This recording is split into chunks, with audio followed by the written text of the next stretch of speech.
Welcome to our channel. Today we how to disable automatic tax liability posting in Zoho Books, beginner guide step by step clearly. To disable automatic tax liability posting in Zoho Books, start by logging into your Zoho Books account.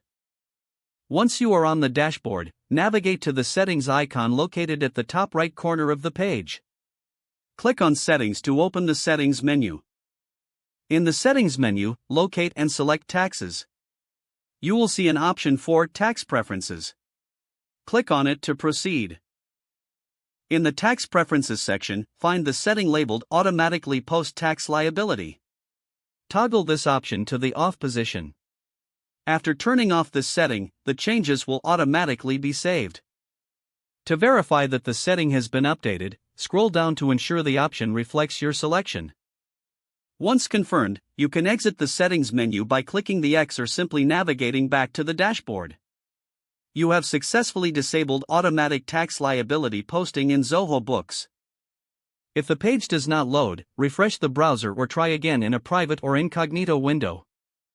Make sure you are using the correct email address, then retype it carefully to avoid small typos. If your password is not accepted, use the reset option and create a new strong password you can remember.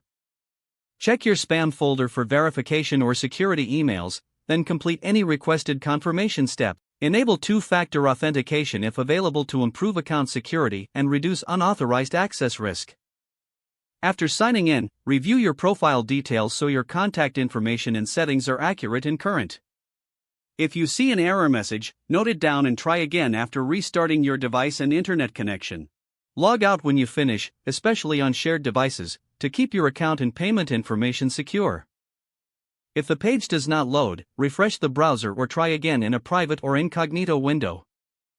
Make sure you are using the correct email address, then retype it carefully to avoid small typos. If your password is not accepted, use the reset option and create a new strong password you can remember.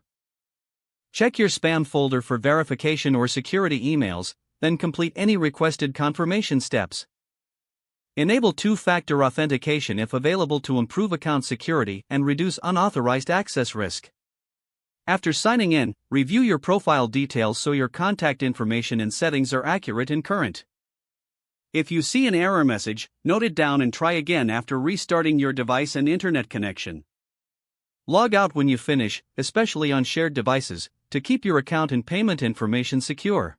If the page does not load, refresh the browser or try again in a private or incognito. Make sure you are using the correct email address, then retype it carefully to avoid small typos. If your password is not accepted, use the reset option and create a new strong password you can remember. Don't forget to like this video and subscribe to our channel for more step-by-step tech guides.